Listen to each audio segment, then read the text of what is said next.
여러분들 구약 성경에서 이스라엘을 우리가 보는 까닭은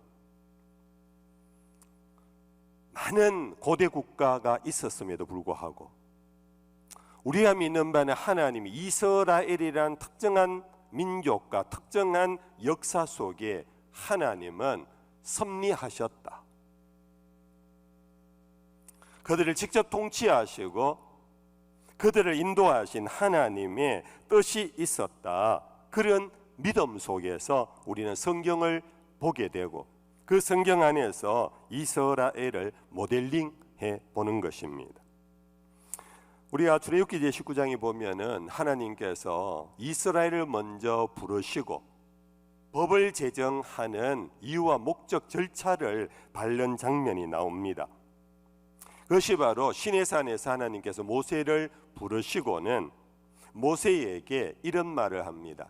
우리 같이 한번 읽어볼까요? 19장 5절 6절입니다. 같이 읽어봅시다. 세계가 다 내게 속하였나니 너희가 내 말을 잘 듣고 내 언약을 지키면 너희는 모든 민족 중에서 내 소유가 되겠고 너희가 내게 대하여 제사장 나라가 되며 거룩한 백성이 되리라. 이 짧은 두 줄 안에 하나님의 마음이 나오고 있는데 그것은 이스라엘에 대한 특별한 사랑, 소유, 그러한 표현을 쓰면서 자기 백성으로 삼고 싶어하는 하나님의 마음이 드러나고 있습니다. 동시에 단순히 하나님의 소유, 하나님의 특별한 관심으로 끝나는 것이 아니라 그 관심을 갖는 이유는 뭐냐 하면은 이 작은 나라, 작은 민족을 통하여 온 세계가, 온 인류가 하나님께로 나올 수 있는 통로, 제사장 나라로 삼으려고 하시는 하나님의 뜻을 보여주고 있습니다.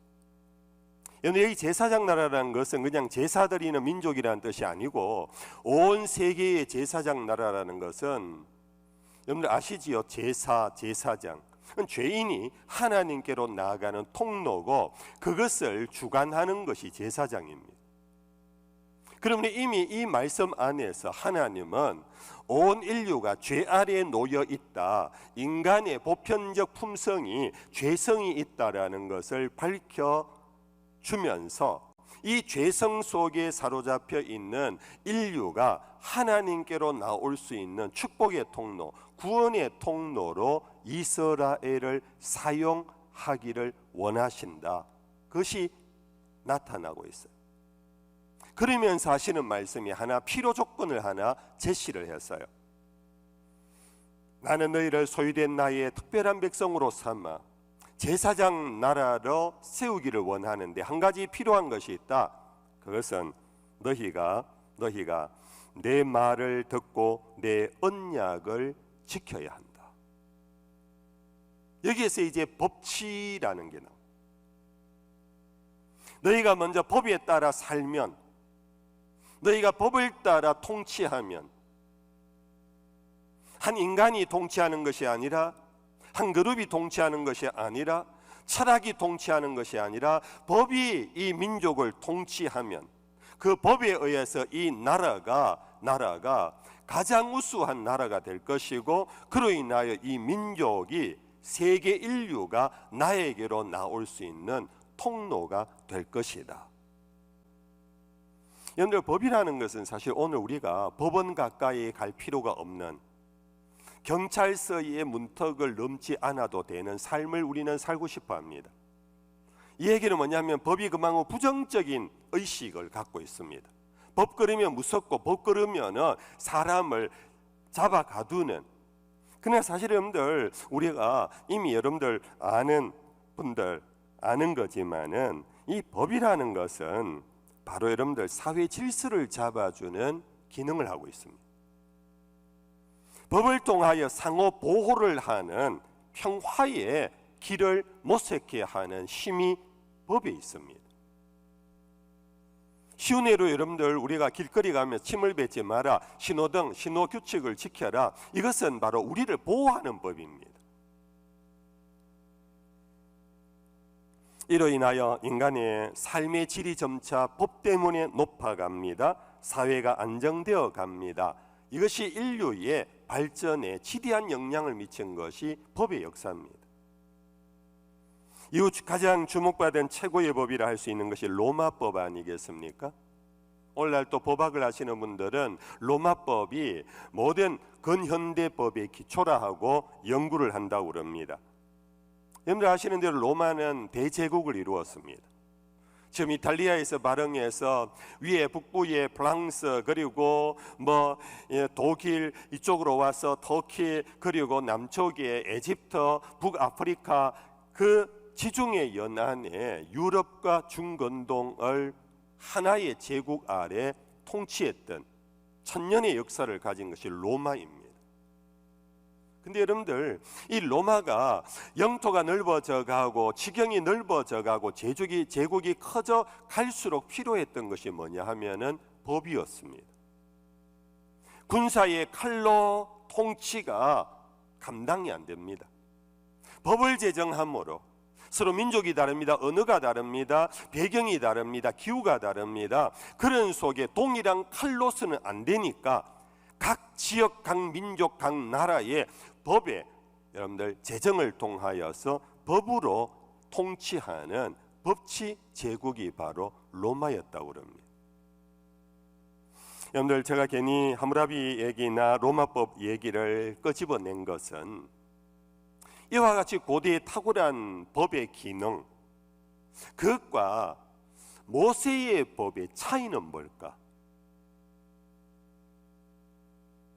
우리는 오늘 재헌절을 맞이해서 법 얘기를 하려면 함무라비 얘기나 로마법 얘기를 왜 그냥 들어가는 문으로서만 얘기하고 모세의 법을 보게 되느냐? 차이가 뭐냐? 그런데 그것이 바로 앞서 말씀드렸던 그 부분입니다.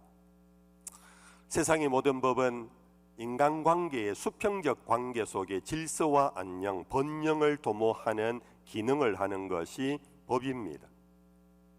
그러나 그 법이 인간을 온전케 하지는 못하는 것은 인간이 본질상 진노의 자식이라는 그 본품성이 죄 아래 묻혀 있다라는 이 사실을 간과한 데서 법이 순기능을 할 때는 안정과 질서와 평화를 만들지만 그렇지 않을 때는 폭력의 도구가 될 수 있었던 것을 우리는 압니다. 모세의 법의 출발은 뭐냐 하면은 바로 이것입니다. 인간이 죄 아래 있다라는 것입니다.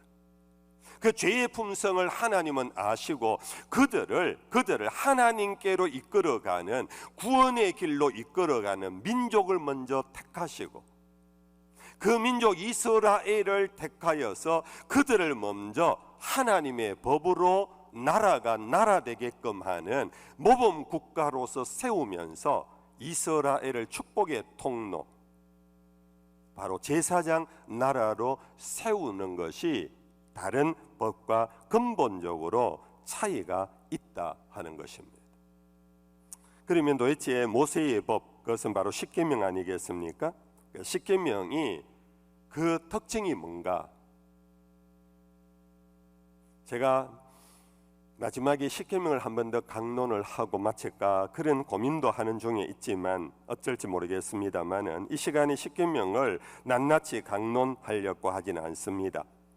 십계명 안에 담긴 하나님의 법 철학을 한번 요약해 봅니다. 여러분, 십계명 크게 두 부분으로 구성되어 있음을 알 겁니다. 첫째 계명에서 네 번째 계명, 그것은 바로 하나님 앞에서 인간이 행할 도리입니다.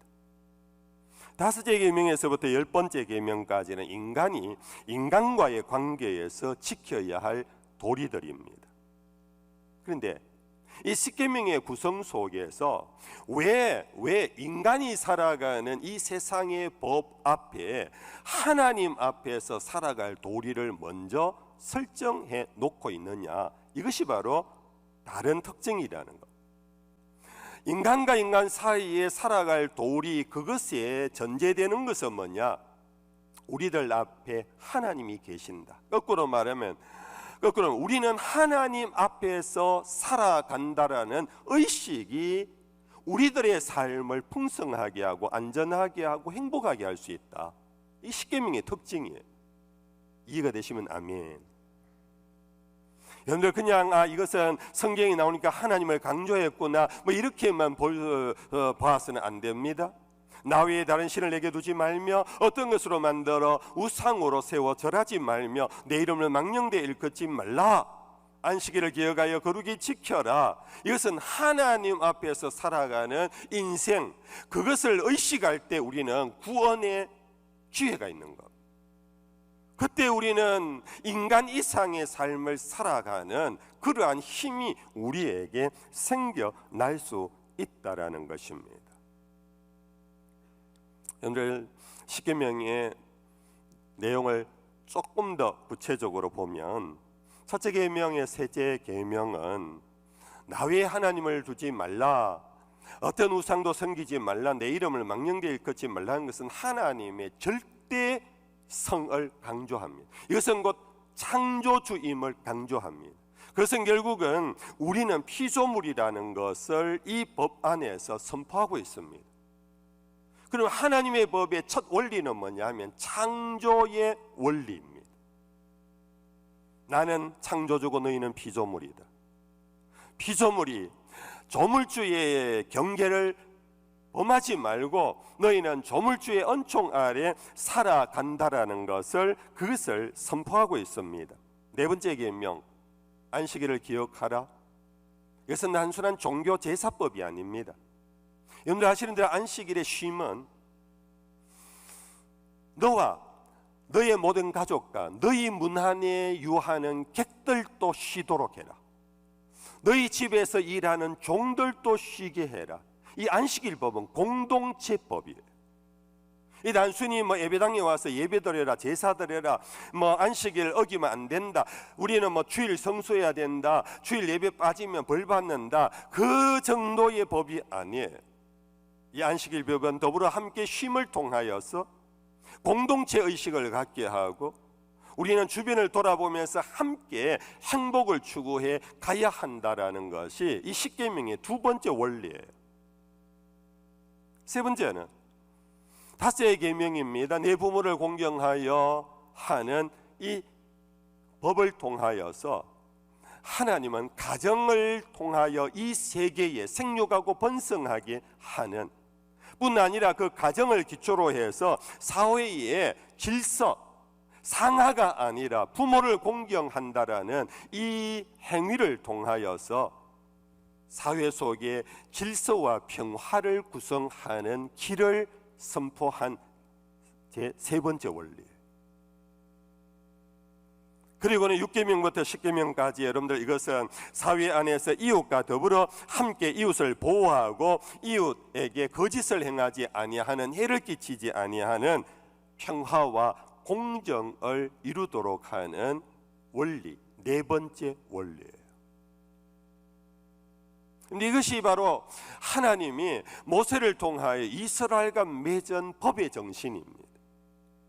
오늘 우리 그리스도인들은 비록 이 땅의 세속 국가와 세속 헌법 아래 있지만은 우리나라의 법이 하나님의 법의 이 네 가지 기본 원리에서 벗어나는가를 살펴야 합니다.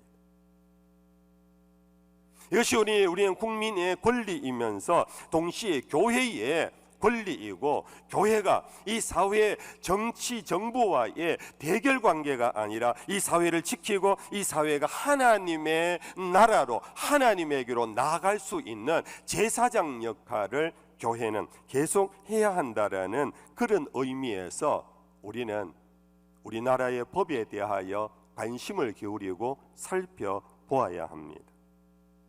오늘 설교가 좀 선생이 학생 가르치듯이 너무 딱딱하게 해서 죄송합니다. 아까 우리 대표기도 하신 장로님께서 기도 중에 오늘은 차별금지법 반대 메시지 선포 주일이라고 그렇게 기도 중에 밝혔는데요. 여러분들 아셨나요? 대우기독교 총연합회가 오늘 이 주일을 대구시 1700개 교회에 차별금지법 반대를 위한 메시지를 좀 해주십시오 하고 공문이 다 내려왔어요. 여러분들 차별금지법 소위 요즘 진보그룹에서 하는 평등법 제정 움직임 앞에 우리 기독교회가 이 법은 아니다 라고 반대를 하자 하는 얘기예요.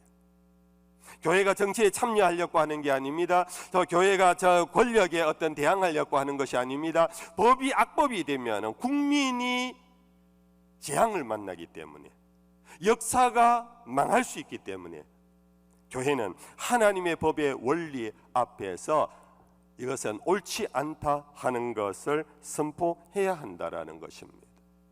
여러분들, 평등, 차별금지, 사실 이것은 성경이 가르치는 철학입니다. 성경은 그리스도 안에서 남자와 여자가, 종과 자유인이, 유대인과 이방인이 구별이 없다, 평등을 외치고 있어요. 성경이 여러분들 정말로 차별이라는 것은 있을 수 없다. 왜 그러냐? 인권, 최고의 인권 철학을 갖고 있는 것이 성경이에요. 뭡니까? 하나님이 사람을 지을 때 어떻게 만들었다고요? 하나님의 형상으로 만들었다. 이것보다 인권을 높이는 법은 없어요. 모든 사람이 하나님의 형상으로 지음받았기 때문에 우리는 서로를 존중하고 존귀하게 여겨야 한다. 성경의 가르침이에요. 근데 기독교가 왜 차별금지법을 반대하고 평등법을 반대하는가? 그 안에 독소 조항이 있기 때문입니다. 여러분들 잘 아시는 대로 성소수자의 인권을 위한 법이라 하는 겁니다. 더 구체적으로 말하면 동성애자들을 인권을 보호하려고 하는 법이라 하는 것이 진보그룹에서 말하는 명분입니다.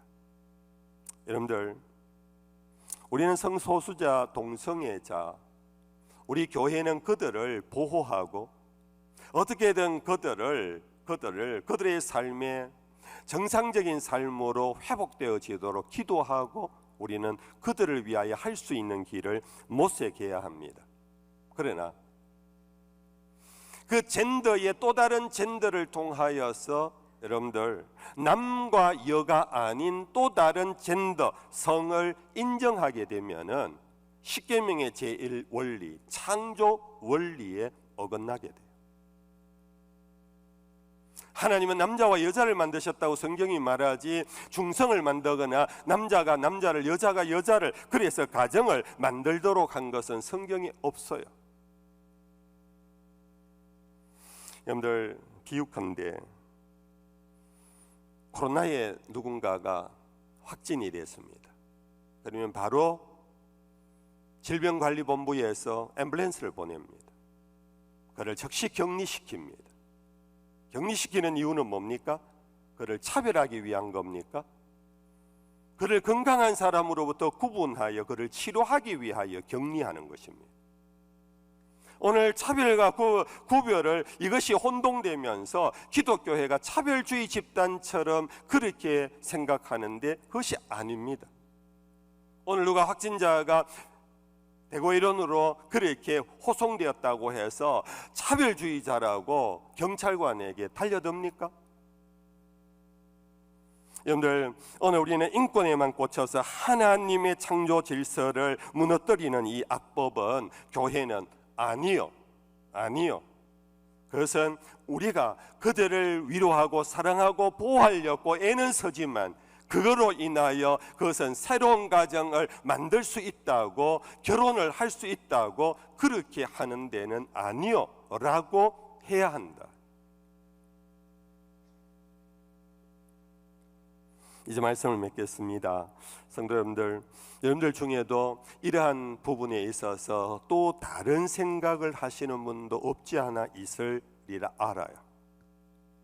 그런데 우리는 서로 다른 생각 중에 그것이 옳고 그름의 문제는 감정적으로 하는 것이 아니라, 이데올로기에서 하는 것이 아니라, 적어도 그리스도인이라면 성경으로 들어가서 성경이 가르치는 바가 우리의 다름을 하나 되게 하는 유일한 길일 것입니다. 그래서 이제 마지막 부분은 오늘 이 설교 본문입니다. 하나님께서는 모세를 통하여서 이스라엘 출애굽을 시킨 다음에 약속의 땅에 들어가기 직전, 모세야 너는 요단강을 건너지 못한다. 너의 후계자 여호수아를 세워라. 모세는 하나님으로부터 받은 법을 백성들에게 한 번 더 강론한 것이 신명기예요. 그러면서 부탁을 한 것이, 너희가 약속의 땅에 들어가면 너희들이 왕을 세우려고 할 때가 올 것이다. 그때 너희들 가운데 왕을 누구를 세워야 하는가 하는 이스라엘의 왕의 자격을 앞부분 14절부터 쭉 설고 있어요. 여러분들 참고로 집에 가서 읽어보시기를 바라고요. 그런 다음에 왕이 된 사람의 의무를 오늘 본문에서 이렇게 선언하고 있습니다. 우리 같이 한번 18절에서 본문 같이 한번 읽어보겠습니다. 18절입니다. 그가 왕위에 오르거든 이 율법서의 등사본을 레위 사람 제사장 앞에서 책에 기록하여 평생에 자기 옆에 두고 읽어 그의 하나님 여호와 경외하기를 배우며 이 율법의 모든 말과 이 규례를 지켜 행할 것이라. 그리하면 그의 마음이 그의 형제 위에 교만하지 아니하고 이 명령에서 떠나 좌로나 우로나 치우치지 아니하리니 이스라엘 중에서 그와 그의 자손이 왕위에 있는 날이 장구하리라. 왕위에 오르는 사람, 요즘도 대통령이 되면 절대 권력, 고대의 사회에는 왕위에 오르면 정말 표현할 수 없는 절대 통치자가 됩니다. 그 절대 통치자에게 의무를 분명히 지어야 한다. 그것이 뭐냐? 율법서의 등사본을 만들어라. 요즘은 지금 인쇄된 책이 없잖아요. 율법서가 있으면 이것이 낡으면 또 타피를 해요. 또 손으로 직접 필사를 해서 또 넘기는데, 왕이 된 사람에게는 이 필사본을 주어서 평생을 그 왕이 그 법전을 옆에 두고 살도록 해라. 평생토록 그 법전을 왕자 옆에 두고 살도록 해라.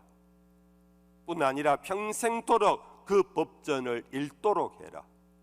세 번째는 평생토록 그 법전에 기록된 대로 순종하여 지키도록 해라. 이게 왕의 의무예요. 여러분들, 오늘날 또 민주공화국이라 하는 이 시대도 통치자가 되면요, 자기는 뭔가 취해법권자처럼 특권의식이 있어요. 이 통치자가 대통령만을 의미하지 않습니다. 학교에는 이사장, 학교에 또 사회 CEO 혹은 등등 나름의 그 사람은 VIP 의식이 있어요.